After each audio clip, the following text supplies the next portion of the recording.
सरोकार। विचारधारा की लड़ाई में गुम हो रही मीडिया की पहचान। कोई समझौता नहीं, संतुलन के साथ खबरों के सफर की नई शुरुआत।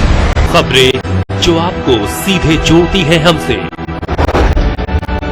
जिनका आपकी जिंदगी पर होता है सीधा असर। खबरों की वही तस्वीर, बिना बदले बिना डरे, जज्बा सच का लिए, सच दिखाते हैं।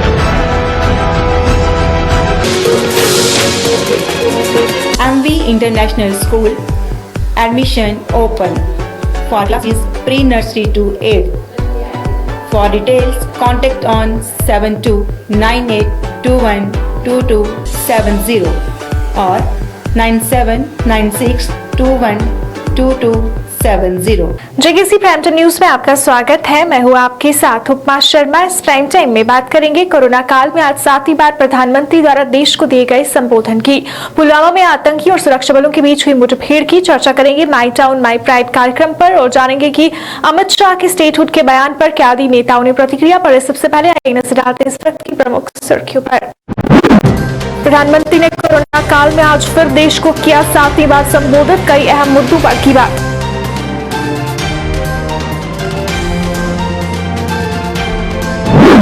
पुलवामा मुठभेड़ में सुरक्षा बलों ने 3 आतंकियों को मार गिराया, 2 दिनों में 5 आतंकी ढेर।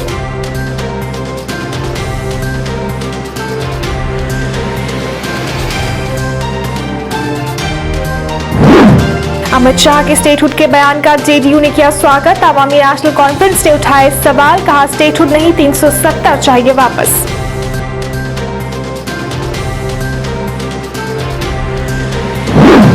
श्रीनगर के गुलाम नबी और गुलाम हसन हर एक के लिए बने मिसाल, नेत्रहीन होने के बावजूद भी कर रहे हैं हथकरघा का काम।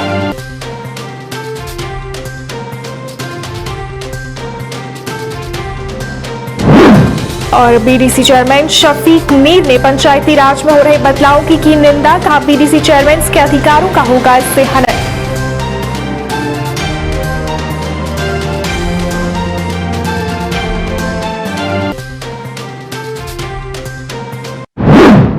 अब समाचार विस्तार से। कोरोना महामारी के बीच आज प्रधानमंत्री ने 7वीं बार देश को संबोधित किया। अपने संबोधन में उन्होंने किन किन खास बातों का किया जिक्र, आइए सुनते हैं। मेरे प्यारे देशवासियों, नमस्कार।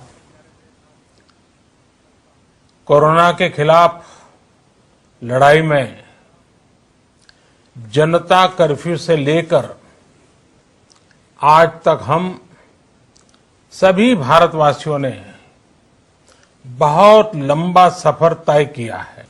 त्योहारों के इस मौसम में बाजारों में भी रौनक धीरे धीरे लौट रही है।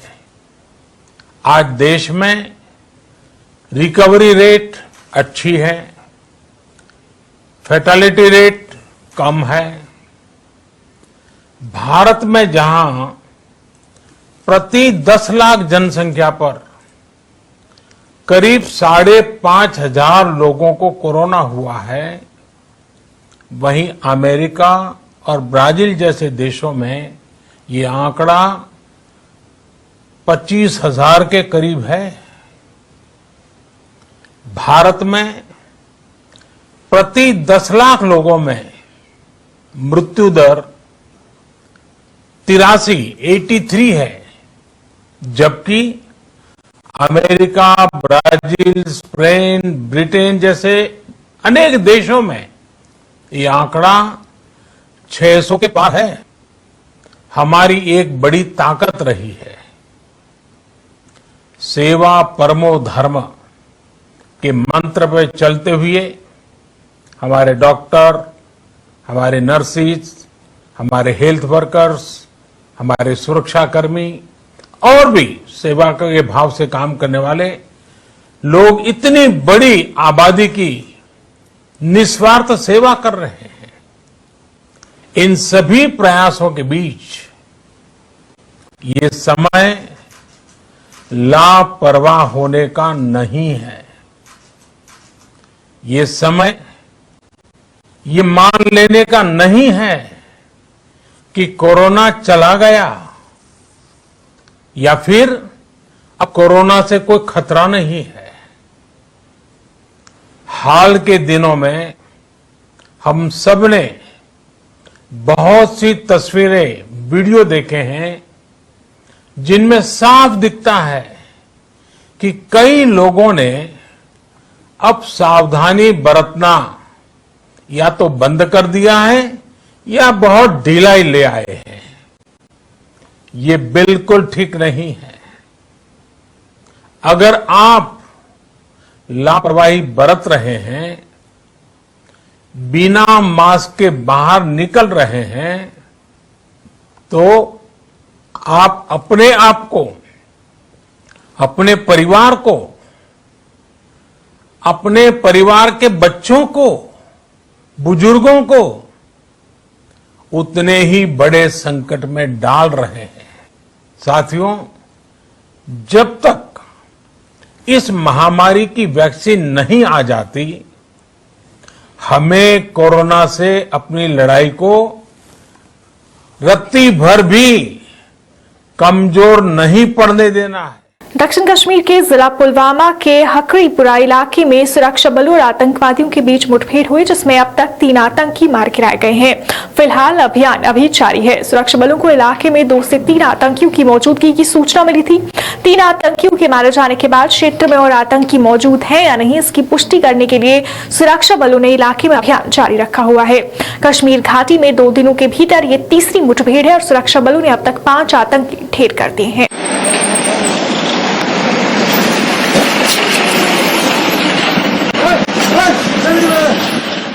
जनता दल यूनाइटेड के महासचिव मिर्जा सज्जाद बेग ने स्टेटहुड पर दिए बयान की सराहना की और कहा कि उन्हें उम्मीद थी कि वो अपना वादा पूरा करेंगे। उन्होंने गृह मंत्री से अपना वादा जल्द पूरा करने की अपील की। इस दौरान प्रॉपर्टी टैक्स पर दिए एलजी के बयान का भी स्वागत किया और कहा कि उन्होंने लोगों की बात को सुना है। उन्होंने जम्मू कश्मीर में विकास के साथ साथ अमन शांति कायम होने की भी बात की। गवर्नमेंट ऑफ इंडिया ने अपना वादा पूरा किया। अमित शाह जी का मैं बड़ा शुक्रगुजार हूँ कि उसने हमारा जो उसने वादा किया था कि मैं स्टेटहुड जल्द से जल्द वापस दे दूंगा, और वो स्टेटहुड के लिए उसने जो वादा किया था वो अब पूरा भी कर रहा है। उसका मैं शुक्रगुजार हूँ कि उसने ये बात कल मीडिया में कही कि मैं स्टेटहुड वापस दे रहा हूँ JNK को। तो ये हमारे लिए मुबारक की बात है और अमित शाह के लिए सबसे बड़ी मुबारक की बात है कि उसने अपना वादा पूरा किया। अब जरूरत है जल्द से जल्द इसको वापस लाया जाए, इसको हमारे हाथों में दिया जाए इस स्टेटहुड को, ताकि हम भी अपने जिंदगी आराम से गुजार सकें। रही दूसरी बात गवर्नर साहब की कि किसी के ऊपर टैक्स नहीं लगेगा। उस भले आदमी ने पहले भी कहा था कि मैं स्टेट को संभालना चाहता हूं, मैं स्टेट को बढ़ाना चाहता हूं, स्टेट को रोजगार को बढ़ाना चाहता हूं, और हमें उम्मीद है ये जो हमारे LG साहब है वो कभी भी हमारे साथ इस्तिक्सार नहीं करेगा और वो भले आदमी है, वो हमारे लिए जो भी सोचता है अच्छा ही सोचता है। वहीं आवामी नेशनल कॉन्फ्रेंस के उपाध्यक्ष मुजफ्फर शाह ने गृह मंत्री अमित शाह द्वारा दिए गए बयान की जम्मू कश्मीर को जल्द राज्य का दर्जा वापस दिया जाएगा की निंदा की। मुजफ्फर शाह का कहना था कि राज्य के साथ साथ जम्मू कश्मीर में वापस 370 और 35A को बहाल किया जाए। ने कहा कि जम्मू कश्मीर से 370 को गैर संवैधानिक तरीके से हटाया गया था और अब इसे वापस बहाल करना चाहिए। इस दौरान ने अपनी पार्टी पर भी निशाना साधा और अपनी पार्टी को बीजेपी की ही बताया। तो आज जम्मू कश्मीर और लद्दाख से चारों तरफ से यह आवाज उठ रही है कि भाई nothing doing without 370 and 35A। इसमें आप स्टेटहुड लाएंगे। Statehood is no answer to what you have done on अपने बीजेपी की जो सरकार ने what they have done on 5 August 2019। Statehood is no answer for that. The only answer is restoration of 370 and 35A। मैं उनसे यही इतना ही बात कहूंगा कि यह तो मौका था सबको एक जगह खड़ा होने का। जम्मू आज खड़ा हो गया, लद्दाख खड़ा हो गया, हमारे कश्मीरी पंडित भाई हमारे साथ खड़ा हो रहे हैं, तमाम जितने भी यहां के फिरके हैं वो खड़े हो रहे हैं। ये एक कोई निकल आई ये अपनी पार्टी यहां की, ये दिल्ली जा रहे थे, दोवल साहब की जमातों में इनके रिसेप्शंस में थे। यहां पर जो वो आपकी ये एम्बेसडर्स वगैरह की जो पूरी टीम यहां पर आई थी, उनके यूरोपियन यूनियंस की, उनके साथ बैठे हुए थे।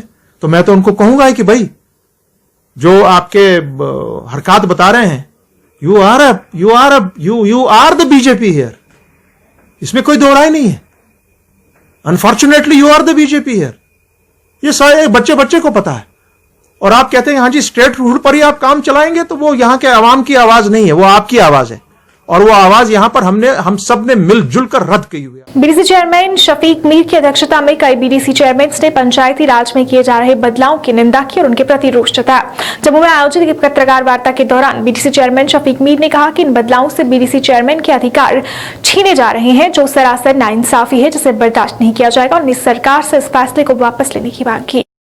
जो अमेंडमेंट लाई है पंचायती राज एक्ट 1989, जम्मू कश्मीर पंचायती राज एक्ट 1989 में 17 अक्टूबर को थर्ड टायर जो इलेक्शन हमारे पंचायती राज सिस्टम के होने जा रहे थे, उसके लिए जो अमेंडमेंट लाई गई है, उस अमेंडमेंट के तहत बीडीसी चेयरमैन ना थर्ड टायर का इलेक्शन लड़ सकता है, ना वहां पर वोट दे सकता है. उसको वोटिंग प्रोसेस से बाहर रखा गया है. ये बड़े इंतहाई अफसोस की बात है कि हमारा जो जम्मू कश्मीर पंचायती राज एक्ट था, उसके तहत थर्ड टायर में बीडीसी चेयरमैन को ही इलेक्शन लड़ना था. उन्हीं लोगों ने वोट डालना था अपने कोरम में.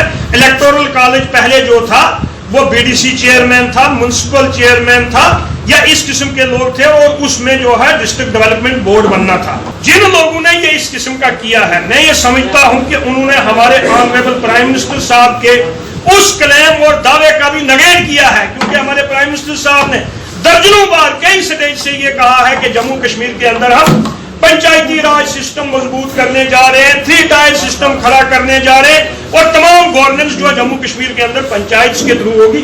लेकिन आज थर्ड टायर के अंदर उसके लिए पॉलिटिशियंस को घुसाने के लिए इन लोगों ने जो अमेंडमेंट लाई है, उससे तमाम पंचायत मेंबर्स जो जम्मू कश्मीर के अंदर है उनको बहुत सदमा पहुंचा है. और हम ये समझते हैं कि इस अटेम्प्ट से पंचायती राज सिस्टम जो है साइड लाइन हो जाएगा. श्रीनगर के गुलाम नबी और गुलाम हसन हर उस एक के लिए मिसाल है जो अपनी कमजोरी को ताकत बनाकर कुछ करने की चाह रखते हैं. श्रीनगर के जकूरा के रहने वाले गुलाम नबी और गुलाम हसन हथकरघा का काम करते हैं और उनके हाथ में वो हुनर है जिसके सब कायल हैं. दोनों से बचपन से ही नेत्रहीन है, लेकिन इसके बावजूद फिर उन्हें पढ़ाई की, लेकिन नेत्रहीन होने के चलते उन्हें नौकरी नहीं मिल पाई, जिसके बाद उन्होंने इस काम को करने की ठान ली. उन्होंने ये काम अपने पिता से सीखा, पर शुरू में उन्हें इस काम को अंजाम करने में काफी मुश्किलें पेश आई, लेकिन उन्होंने हौसला नहीं छोड़ा और आखिर आज वो एक अलग मुकाम पर है. उन्होंने कहा कि सोशल वेलफेयर विभाग के अलावा सरकार की तरफ से कोई मदद नहीं मिल रही. उन्हें सरकार से उनकी मदद करने की अपील की ताकि उनकी परेशानियां कम हो सके.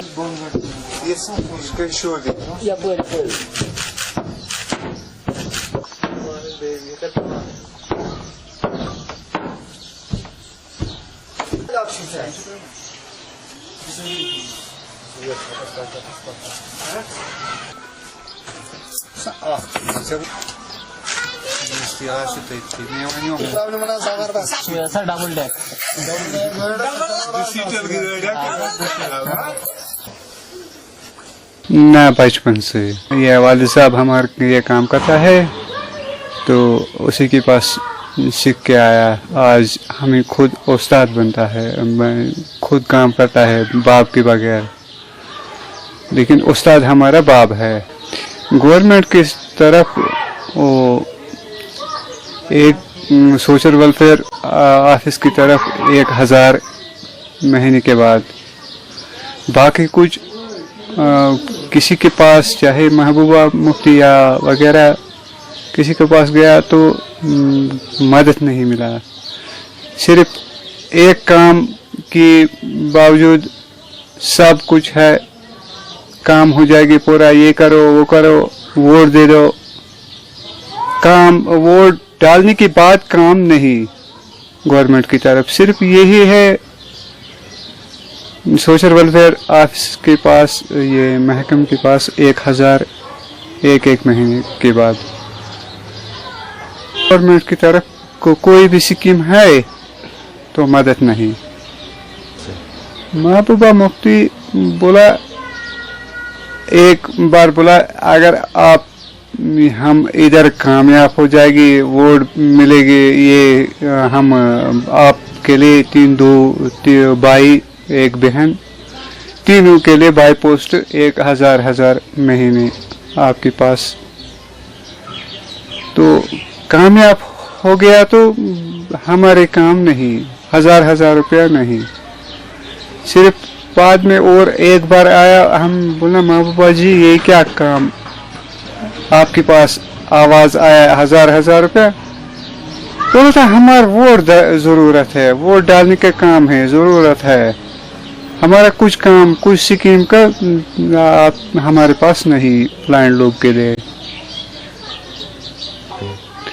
अगर गवर्नमेंट की तरफ किसी जगह को मदद मिलेगी, हम भाई 2 भाई 1 बहन, अगर किसी की तरफ कोई जगह पे मदद मिलेगी तो हम काम जिंदगी ठीक रहेगा। कुछ अगर सेंटर मिलेगा या कोई किसी की जिंदगी गुजारने के बारे में कोई मिलेगा तो ठीक रहेगा, अगर नहीं मदद नहीं मिलेगा तो फिर क्या बोलूँगा गवर्नमेंट के, हम गवर्नमेंट के बारे कौन बात बोल रहा हूँ। मीडिया से बात करते हुए महाप्रबंधक ने कहा कि अक्सर उनकी कोशिश रहती है कि वो लोगों तक हर एक सुविधा मुहैया करवा सकें, जिसके तहत आज ये कार्यक्रम आयोजित किया गया। कॉर्पोरेट CSR जो हमारा है उसके तहत ये सैंक्शन हुई थी स्कीम बिड्डा विलेज में, और ये RCC टैंक करीब 1.25 लाख लीटर का है। और बेसिकली इसका बेसिक पर्पस था कि जो बिड्डा में एक लोअर लेवल पर जो टैंक था उससे बिजली सप्लाई अगर कभी कम होती थी नहीं होती थी तो इनको सफ़र करना पड़ता था, इसलिए इसको थोड़ा सा एलिवेटेड में बनाया गया जिससे कि ग्रेविटी में पानी सप्लाई हो सके। इसकी कॉस्ट जो है 12.25 या समथिंग ऐसे नियर अबाउट ये है। और सबसे बड़ी ये बात है कि NSPC जो है हमेशा जो है सोशल वेलफेयर या CSR में करते रहते हैं जहाँ पर बेसिक एमिनिटीज़ नहीं है। और मैं आशा करता हूँ कि मैडम साथ में खड़ी हैं, मैं आशा करता हूँ कि जितने भी विलेज, इस विलेज की जितनी भी पॉपुलेशन होगी वो सारे बेनिफिटेड होंगे। टूरिज्म विभाग के कैजुअल लेबर्स ने अपनी मांगों को लेकर, जिनमें उन्हें पक्का करना, मिनिमम वेजेस एक्ट लागू करना और बकाया वेतन देना शामिल है, को लेकर श्रीनगर में प्रदर्शन किया। उन्होंने कहा कि अपने इन मांगों को लेकर काफी समय से प्रदर्शन कर चुके हैं, लेकिन उनकी मांग पूरी नहीं हुई। उन्होंने उनकी मांगे जल्द पूरी करने की अपील की।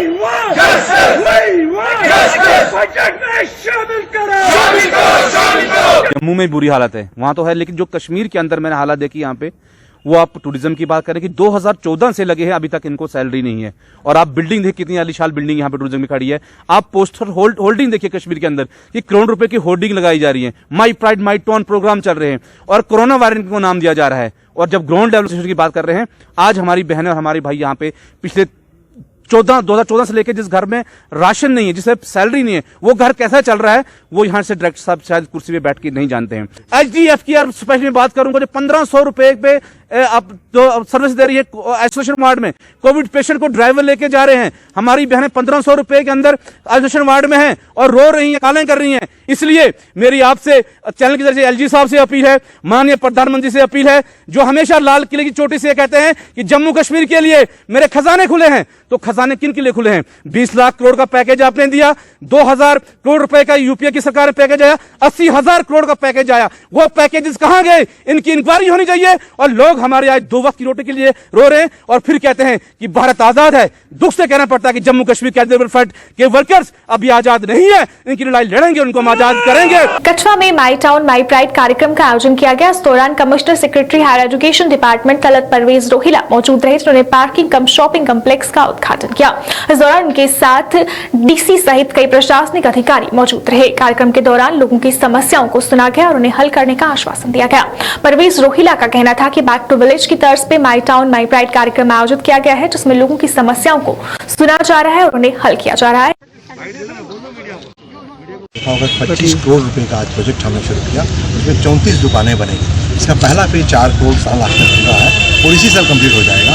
हमारे प्रेसिडेंट जो नरेश जी हैं और जो उनके वाइस प्रेसिडेंट हैं, इन्होंने अपने बजट में सबसे प्रायोरिटी एरिया में जो काम करवाया, लोगों को रोजगार देने का काम करवाया। तो DC साहब ने इनकी सपोर्ट कर ली है, ज़मीन आइडेंटिफाई हो चुकी है इनकी, यहाँ आप देख रहे हो फाउंडेशन शोन हो चुका है, काम इनका इसी महीने में, इस हफ्ते में स्टार्ट होने जा रहा है और ये रेगुलरली इसको वॉच करेंगे। और जो अलॉटमेंट का प्रोसेस होगा बड़ा ट्रांसपेरेंटली तरीके में होगा वो प्रधान जी और मवेशी के मेंबर जो है वो अच्छा तरह से वो मेंटेन करेंगे। जो इसका रेवेन्यू जनरेट होगा इस कॉम्प्लेक्स का, वो म्यूनसिपल कमेटी की आमदनी होगी।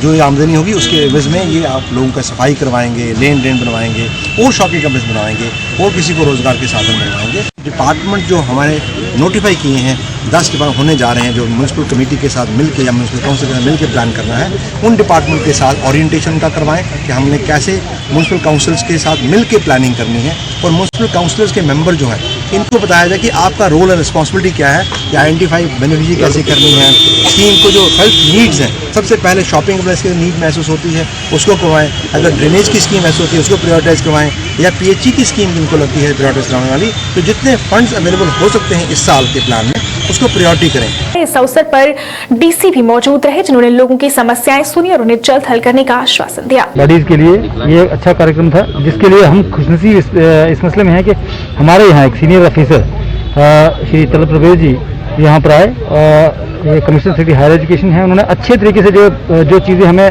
नहीं भी मालूम थी वो भी इन्होंने समझाने की कोशिश की। और कैडेट लिंक प्लान जो आज फाइनलाइज हुआ 25 करोड़ का, जो हमारे इस टाउन के लिए, कठुआ टाउन के लिए इन्होंने बनाया है, ये छोटी छोटी बातें जो म्यूनसिपल काउंसिलर्स को नहीं मालूम थी वो इन्होंने अवगत करवाया, इंटरेक्शन की लोगों के साथ, ना केवल काउंसिलर के साथ, इससे पहले दिन उन्होंने आम पब्लिक के साथ भी, आम जन के साथ भी एक इंटरेक्शन किया, उनकी समस्याएं जानने की कोशिश की और उन समस्याओं का निवारण भी उन्होंने साथ साथ बना दिया। और आज अभी जो आधे घंटे के टाइम में मैं इनके साथ बैठा था, ये सारी जितने भी काउंसिलर वहाँ पर बैठे थे, जो उन्होंने इश्यूज बताए वो प्लान कर लिए हैं अगले 4-5 सालों के लिए, और उसका एक नतीजा ये है जो आपने आज कॉम्प्लेक्स का उद्घाटन जो है उन्होंने कर लिया। इसी तरीके से अपने इस कठुआ के अंदर किस तरीके से डेवलपमेंट करनी है, उसको फेज मैनर में किस तरीके से करना है, इन्होंने बजट बना लिया है।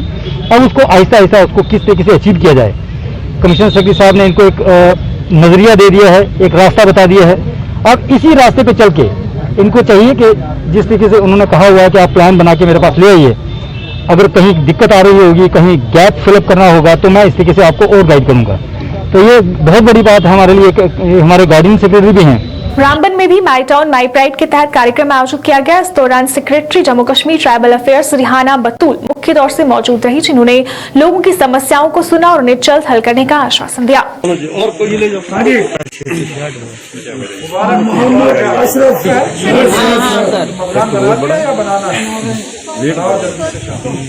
इसका मकसद यही है डोर स्टेप्स पे जाके सर्विस डिलीवरी का और डेवलपमेंटल एक्टिविटीज का जो है वो असेसमेंट करना और उसके बाद उसमें पेश लाना। नंबर दूसरी बात है कि पार्टिसिपेशन ऑफ द पीपल।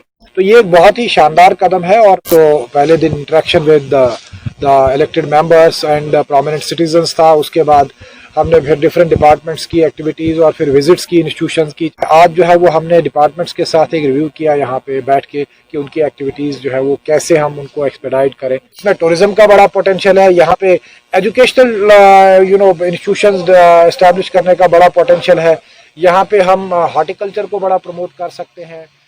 वहीं बटोत में भी माई टाउन माई प्राइड के तहत लोगों की समस्याओं को सुना गया और उन्हें हल करने का आश्वासन दिया गया। इस दौरान चेयरमैन JKSSB खालिद जहांगीर मौजूद रहे, जिन्होंने कहा कि अब शहरों की समस्याओं का भी निवारण होगा। स्टाफ ऑल मैं थैंक्सफुल हूँ, हमारे अच्छा एक्सपीरियंस रहा उनके साथ।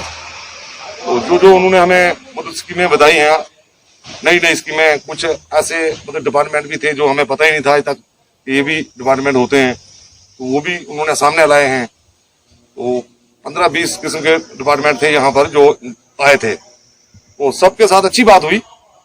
और हमने भी अपने वार्ड नंबर 7 का काउंसलर हूँ, तो हमने अपने वार्ड की बात रखी। तो हमारे वार्ड में एक रोड जो आ रही है हमारे जो बगुनारा से, उसकी बात की। तहे दिल से इनका, हमारे जो ये आए थे ऑफिसर यहाँ पर चेयरमैन, इनका मैं बहुत ही शुक्रगुजार हूँ, जिन्होंने हमारे इस टाउन के अंदर जो ये प्रोग्राम रखा है ये बहुत ही अच्छा लगा। लोगों को काफी अवेयर किया इन्होंने। खासकर मैं ज्यादा कहूंगा कि अभी जो कोविड-19 चल रहा है, इसके लिए इन्होंने काफी ज्यादा लोगों को अवेयर किया और लोगों से ये कहा कि कैसे सोशल डिस्टेंस और मास्क वगैरह लगा के रखना अभी भी जरूरी है, 2 गज की दूरी अभी भी जरूरी है। तो उसके बाद हेल्थ के रिलेटेड जो इन्होंने हमारे यहाँ पर जितने भी लोग थे, जो बातें इन्होंने बताई हैं, उससे ये बता रहे थे कि हमारे यहाँ जन्म से लेके 18 साल तक के बच्चों को कोई भी प्रॉब्लम अगर आ जाती है तो उसमें सरकार जो है हर चीज की फैसिलिटी और हर चीज का जो उनका इलाज के लिए गवर्नमेंट ही खर्चा उठाएगी। और हर सेक्टर में हर डिपार्टमेंट को इन्होंने यहाँ बुलाया था और हर डिपार्टमेंट को ग्राउंड तक जाने के लिए इन्होंने कहा। रोड्स को ले लो, टाउन में जितने भी काम है, गलियां हैं, नाले हैं और ये आवास योजना जो है, तो काफी अच्छा इन्होंने लोगों को कोऑपरेट किया और हर चीज के लिए हर अच्छा सिस्टम इन्होंने लोगों को बताया। श्रीनगर में आयोजित माई टाउन माई प्राइड कार्यक्रम के तहत आईसीडीएस विभाग द्वारा कई योजनाओं की जानकारी दी गई और जागरूक किया गया ताकि लोग इसका फायदा उठा सकें। इस दौरान डिस्ट्रिक्ट प्रोग्राम ऑफिसर ने जेकेसी के साथ बात करते हुए आईसीडीएस की कई योजनाओं के बारे में जानकारी दी। District program officer ICDS Srinagar से हूँ। तो यहाँ पे शेर कश्मीर पार्क में आज हमारा दूसरा दिन है माई टाउन माई प्राइड के बारे में। तो हम इससे पहले बैक टू विलेज में ये काम कर चुके हैं, जहाँ पे हमारे खनमो में भी था और दारा बी में भी था। तो आईसीडीएस का जो रोल है, चूँकि ये कम्युनिटी बेस्ड प्रोग्राम है जहाँ पे लोगों की तवक्कात भी है और वो इंफॉर्मेशन लेनी जो लोगों तक हमारे ज़रिए पहुँचेंगी। उसमें आजकल ये बेटी बचाओ बेटी पढ़ाओ का प्रोग्राम था लाडली बेटी के लिए, जिसमें हम हर महीने उनके अकाउंट में 1000 रुपया जाता है। वो 18 साल तक जाएगा उनको और 18 साल के बाद 21 साल में उनको 6,50,000 मिल जाएंगे। लोग आए, लोगों की जो ज़रूरियात महसूस की है वो गोल्डन कार्ड के बारे में है। चूँकि हमारा आंगनवाड़ी का उसमें उस वक्त रोल नहीं था जिस वक्त इसकी सर्वे हुई है, तो आज हम इसके साथ जुड़े हुए हैं हेल्थ के साथ। तो हमने भी अपने आईसीडीएस के थ्रू उसकी सर्वे करवा ली है, जिसमें हमारे पास एक लिस्ट है 428 के करीब जो बिल्कुल मुस्तहिक है उस गोल्डन कार्ड के लिए। हमने अपनी जो हमारे एडमिनिस्ट्रेशन है, हायर हैं, उनकी नोटिस में लाया। तो इंशाल्लाह ताला ये काम। पीपल्स कॉन्फ्रेंस कुपवाड़ा के हल्का प्रेसिडेंट अपने समर्थकों के साथ अपनी पार्टी में शामिल हो गए। इस मौके पर पार्टी नेता गुलाम हसन मीर ने नए सदस्यों का पार्टी में स्वागत किया। इस मौके पर कहा गया कि पार्टी की नीतियों को देखते हुए बड़ी संख्या में लोग अपनी पार्टी का दामन थाम रहे हैं। जैसा कि आप जानते हैं कि जम्मू कश्मीर अपनी पार्टी में अल्हम्दुलिल्लाह अल्लाह के फजल करम से रोज बरोज नए लोग शामिल हो रहे हैं। बुनियादी सतह पे जो काम कर रहे हैं तरक्की के लिए, अमन के लिए, और जो हमारी जम्मू कश्मीर के हालात हैं उनको ठीक करने के लिए, जम्मू कश्मीर के लोगों को अपने हुकूक दिलाने के लिए जो जम्मू कश्मीर अपनी पार्टी ने सैयद बुखारी साहब की क़यादत में बेड़ा उठाया है, तो उसमें जो लोग शामिल हो रहे हैं रोज रोज। अल्हम्दुलिल्लाह आज भी हमारी कुपवाड़ा डिस्ट्रिक्ट से जिरामा से मोहम्मद अमीन खान साहब की क़यादत में कई साहिबान ने यहाँ ज्वाइन किया पार्टी में। हमारे सीनियर कायद गुलाम हसन मीर साहब की क़यादत में यहाँ, तो जिनको रिसीव किया पार्टी के जनरल सेक्रेटरी हमारे अरफी अहमद मीर साहब ने।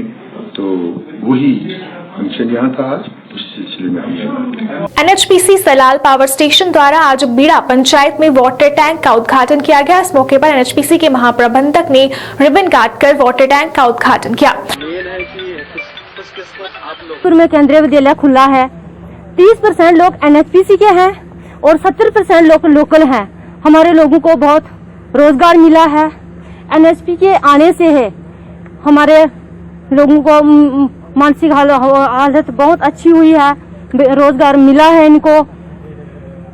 तो बाकी मैं इनसे ये विनती करती हूँ कि मेरा ब्लॉक एक पहाड़ी ब्लॉक है, अरनास ब्लॉक जो है बहुत पिछड़ा हुआ ब्लॉक है। 15 पंचायतें हैं मेरी, इनमें भी सीएसआर का पैसा दिया जाए। तो जो हमारे ये इस प्रोजेक्ट के कारण दरिया के पास जो एरिया हैं वो डैमेज हुए हैं, तो उनको ये जो कंपनसेशन है नहीं मिला है। तो मैं आपसे रिक्वेस्ट करती हूँ सर कि उनका भी कम्युनिटी हॉल, जहाँ कोई बिल्डिंग, स्कूल, जहाँ कुछ भी दिया जाए। नौशेरा में आज ट्रैफिक पुलिस की मुहिम तीसरे दिन भी जारी रही। इस दौरान लाम और अलग अलग इलाकों में नाके लगाए गए और नियमों का उल्लंघन करने वालों के चालान काटे गए और कई मोटरसाइकिल भी सीज किए गए। हमारी दूसरे दिन से जो है ना वो जारी है, कल भी है, आज भी डिफरेंट जो है ना वो लोकेशंस पर जो रिमोट एरिया है उसमें हमारे एसओस जो है ना वो सब चालान जो है ना वो कर रहे हैं। आपने देखा जैसे ये लाम एरिया जो है ना कितना रिमोट एरिया है, मेन सिटी से दूर है। तो यहाँ मैं खुद जो है ना आया हूँ, पैसों के साथ रख के जो हमें मिल रहा है वायलेटर जो है ना उसके खिलाफ जो है ना हम कर रहे हैं चलान। थ्रू आउट हमने पुंछ में भी आज जो है ना हमारी यही चलानिंग है, यही रिमोट एरिया में जो है ना लोगों को जो है ना हमने अपने को भेज दिया हुआ है। जितने भी जो है ना रूट्स एरिया लिंक्स रूट्स हैं वो सब जो है ना वो कवर करेंगे। जो जो वायलेटर जो है ना मिलेगा उसके खिलाफ जो है ना एज पर रूल एक्शन जो है ना वो किया जाएगा। आम जनता द्वारा ट्रैफिक पुलिस के इस कदम की सराहना की गई। लोगों का कहना था कि इससे आए दिन हो रही सड़क हादसों में कमी आएगी। नाका लगा गया मेडकर चौक लाम में, ऐसा नाका कभी नहीं लगा है। वैसे सर भी यहाँ चौकी अफसर साहबान हैं हमारे, वो भी चालान वगैरह काटते हैं, रोकते हैं। लेकिन मुझे खुशी हुई है इस इलाके में कि आज पहली बार इतना बड़ा स्टाफ, क्योंकि खास करके जो बच्चे हैं हमारे नौजवान बच्चे हैं बिना डॉक्यूमेंट के साथ चलाते हैं तो हादसा होता है, फिर हमें भुगतना पड़ता है। तो उसके हिसाब से मुझे तो बहुत अच्छा लगा। बिल्कुल सर, मैं कहना चाहता हूं कि ऐसे नाके हमारे इलाके में अक्सर लगने चाहिए ताकि जो गाड़ियों के डॉक्यूमेंट हैं बच्चे मेंटेन करके गाड़ियां चलाएं। आइए चलते नजर डालते हैं आज के मौसम और तापमान पर।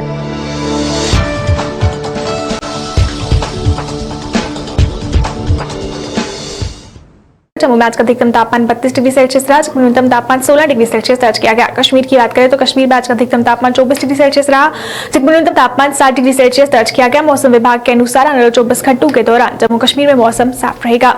जेकेसी प्राइम टाइम न्यूज के आज के अंक में फिलहाल इतना ही। इसी के साथ मुझे और मेरी पूरी टीम को दीजिए इजाजत और आप देखते रहिए जेकेसी न्यूज। नमस्कार। MV International School admission open for classes pre-nursery to 8th.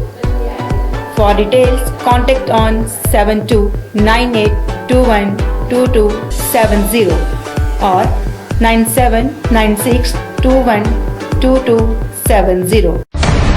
खोने लगी हैं खबरें, दम तोड़ने लगे हैं सरोकार। विचारधारा की लड़ाई में गुम हो रही मीडिया की पहचान। कोई समझौता नहीं, संतुलन के साथ खबरों के सफर की नई शुरुआत। खबरें जो आपको सीधे जोड़ती है हमसे, जिनका आपकी जिंदगी पर होता है सीधा असर। खबरों की वही तस्वीर, बिना बदले बिना डरे, जज्बा सच का लिए, सच दिखाते हैं।